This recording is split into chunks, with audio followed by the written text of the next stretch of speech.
Inside were the fragments of 12 years, a framed photo from the 2017 holiday party, the "debug this" mug he'd used every day, a few sticky notes with scribbled code fixes, and his plant, half alive, half forgotten. He walked down the hallway of Glassbite HQ, the high-end San Francisco startup he'd helped build from the inside out. He didn't get a farewell. No handshake. No thank you. Only an escorted exit. The security guard, polite, silent, held the door open as Nathan stepped into the morning chill. He didn't say goodbye to anyone. No one looked up. Not even Arlen Voss, the CEO, whose corner office Nathan passed on his way out. Through the glass wall, Arlen was already deep in conversation with two VCs, laughing, gesturing, sipping designer coffee. Nathan paused. Just for a second. Then he kept walking. An hour earlier, he was finishing up a bug report when Tina from HR appeared behind him. "Nathan," she said flatly, "can you come with me?" He didn't ask why. He already knew. The whispers had started last week. Restructuring. New direction. Too top-heavy. Some departments had already lost people. But no one thought it would hit engineering. And certainly not him. He was the systems guy. The guy who quietly made sure everything worked. But in the sterile HR room, he was handed a folder, a pen, and a script. "Your position is being eliminated, effective immediately. This is part of a larger workforce reduction. You'll receive 2 months of severance and COBRA options. We appreciate your time with the company." Appreciate. The word rang hollow. Nathan didn't fight. He didn't beg. He just nodded, signed the exit forms, and walked back to his desk, his face burning as every eye followed him. He packed his things slowly, carefully, as if moving too quickly would make it more humiliating. One coworker, Jenna from UX, gave him a pitying glance but said nothing. 12 years. 12 years, and no one could even say goodbye. Now, standing by his car, Nathan set the box on the roof and exhaled. The wind from the bay tousled his hair. Somewhere a gull screamed overhead. Traffic buzzed a block away. It felt like the end of something. A chapter closed with a slap instead of a period. He opened the car, placed the box gently inside, and slid behind the wheel. He gripped the steering wheel, eyes blurry. It wasn't just about the job. It was how small they'd made him feel. Like he'd never mattered. Like everything he'd done, the weekends he'd stayed late, the times he fixed things at 2 a.m., the bugs he caught before anyone else, had vanished. Just another name in a spreadsheet. Back in the office, celebration was brewing. Arlen Voss was preparing for a press release. Glassbite raises $40 million in Series D funding, the headline would say. Strategic workforce realignment to improve operational efficiency. Translation. They fired people like Nathan to look good on paper. Arlen didn't know, couldn't know, that one of those people would become the pebble in his perfectly polished shoe. Nathan started the car, took one last look at the steel and glass building, and drove away. He didn't know where he was going. But something in him had changed. He wouldn't stay erased. He'd find a way back. And next time, it would be through the front door, not with a box, but with a badge marked executive. Nathan Clark wasn't angry. Not in the way people expected. He didn't smash things. He didn't post on social media. He didn't drunk text anyone from the company. Instead, he did what he'd always done best: observe, organize, and dig.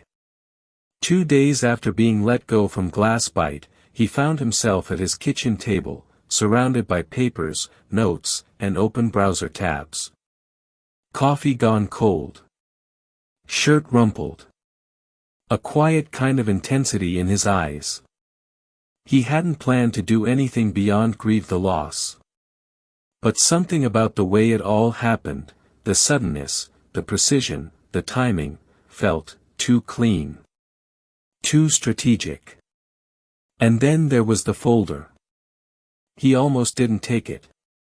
It had been left on the printer near his desk, misfiled, probably meant for finance, judging by the header. He'd slipped it into his bag without thinking. Now, under the soft glow of his desk lamp, he flipped it open again. Payment reconciliation, FY Draft Q4, internal use only. Inside were 3 pages of numbers, but one name caught his attention, Albright Holdings Limited. It was listed under a vendor payout, except Nathan had never heard of it. And he'd worked on every third-party integration for the past 6 years. That was strange. What was stranger, the same amount, $298,600, showed up twice.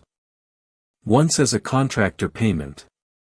Once as a consulting services bonus. 2 payments. Same name. Same date. He leaned in. Something was off. The next day, he walked into a WeWork downtown and rented a desk. It felt ridiculous, a man with no job, no salary, paying for workspace. But he needed structure. Focus. A wall to pin things to. He started building a map. Glassbite's known clients. Vendor structures. Historical financial statements. SEC reports. Offshore entities. It was like reverse engineering a software bug, only this time, the bug was in the people. He ran Albright Holdings through multiple registries. It came back linked to a P.O. box in the Cayman Islands, then back to a Delaware shell company, and then nothing. A ghost. Which meant it was probably intentional.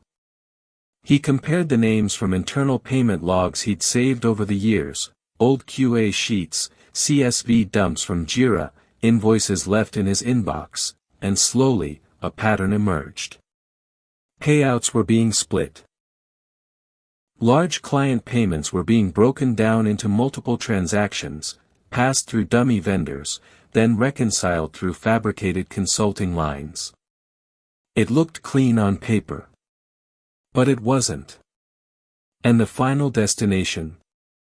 Every time, it looped back to an account associated with AV Holdings. AV, Arlen Voss. Nathan sat back in his chair, exhaling hard. This wasn't carelessness. This was fraud. The company had faked parts of its growth. And the layoffs? They weren't budgetary. They were preventative. Anyone too close to the old systems, the real numbers, gone. He could have walked away. Reported it anonymously. Forgotten the whole thing. But something burned inside him. 12 years.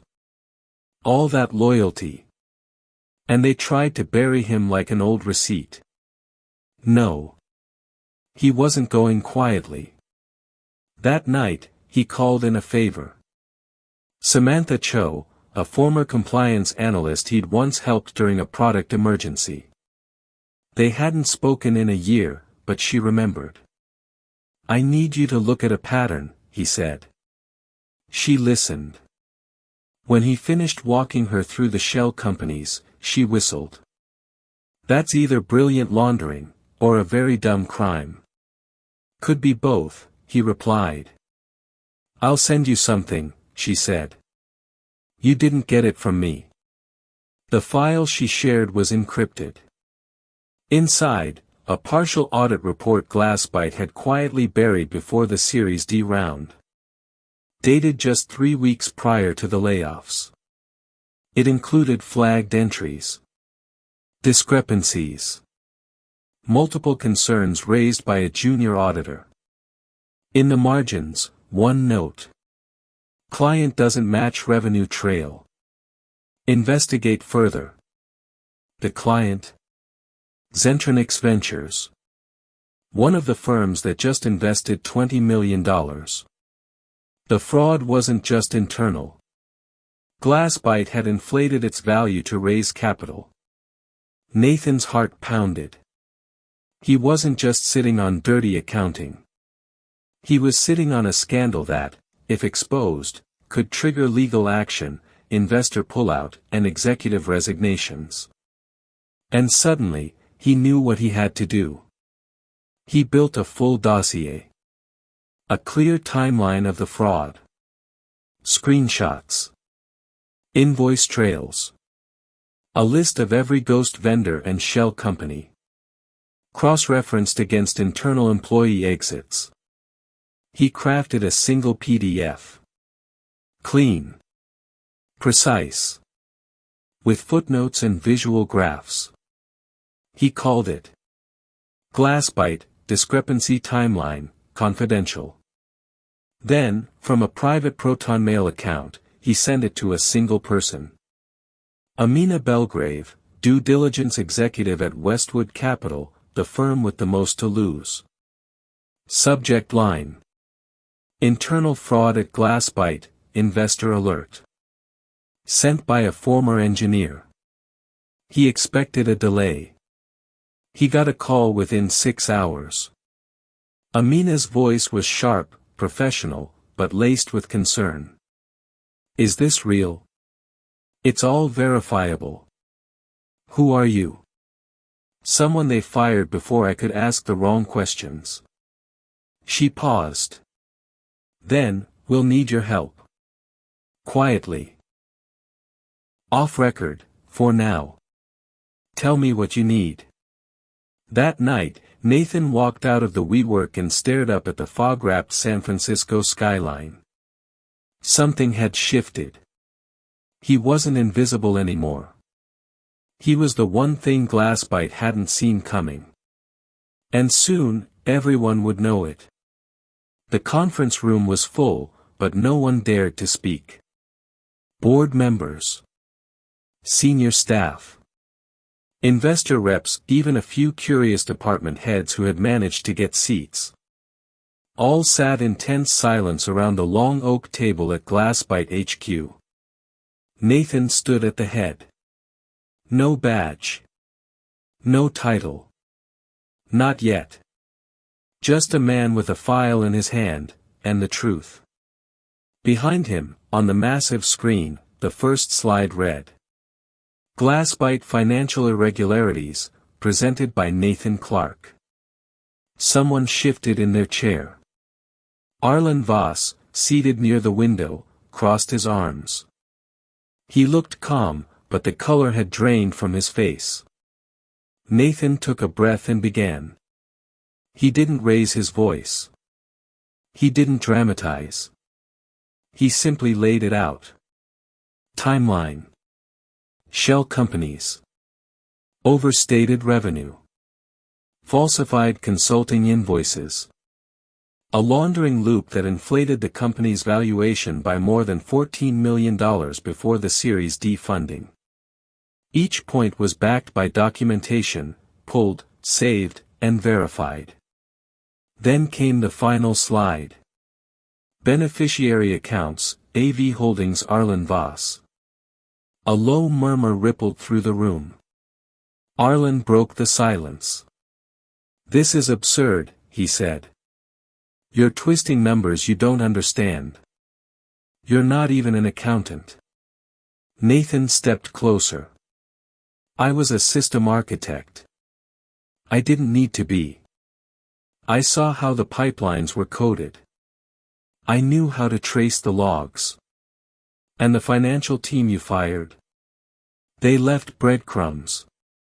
He turned to the board. You didn't just lose trust. You were defrauded.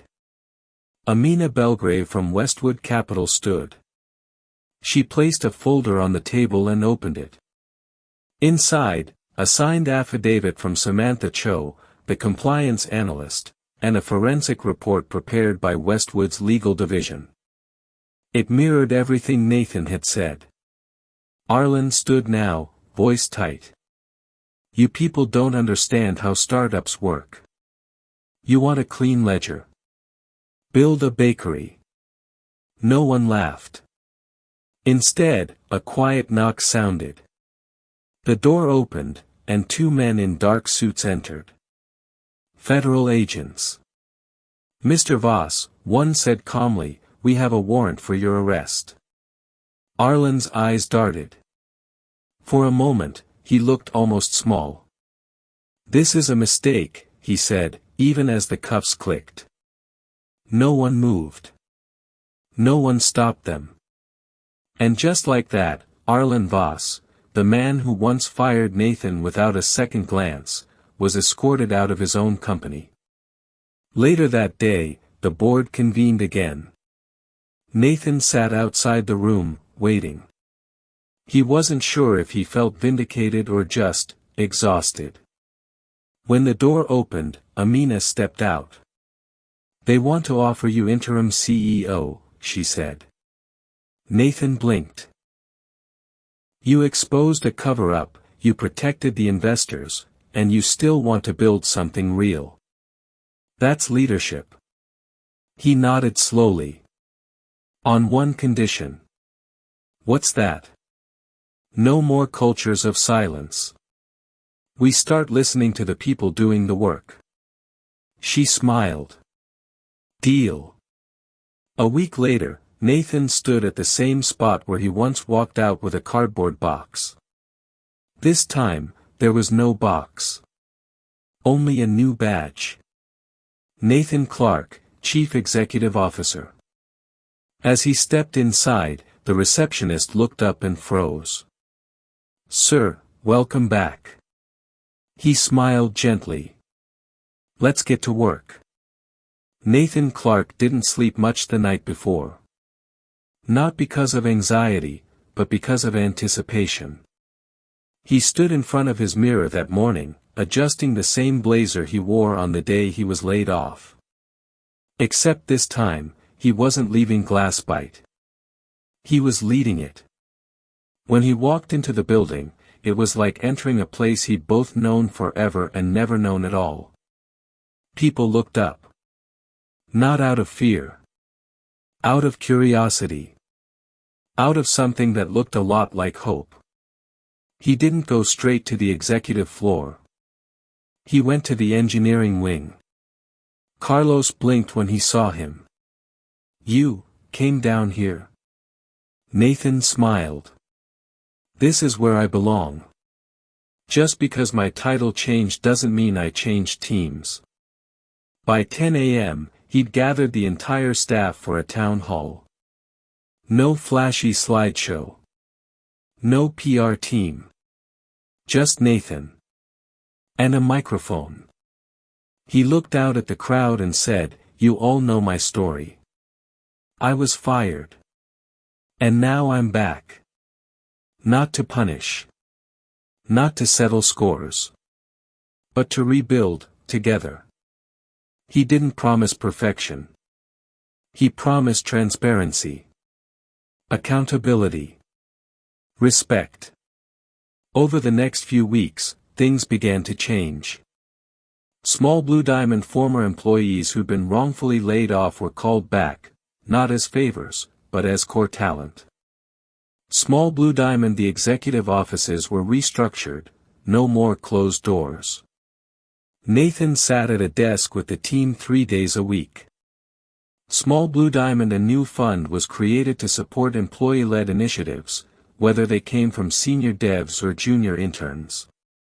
Small Blue Diamond a compliance hotline was launched, anonymous, protected, and answered directly by Nathan's office.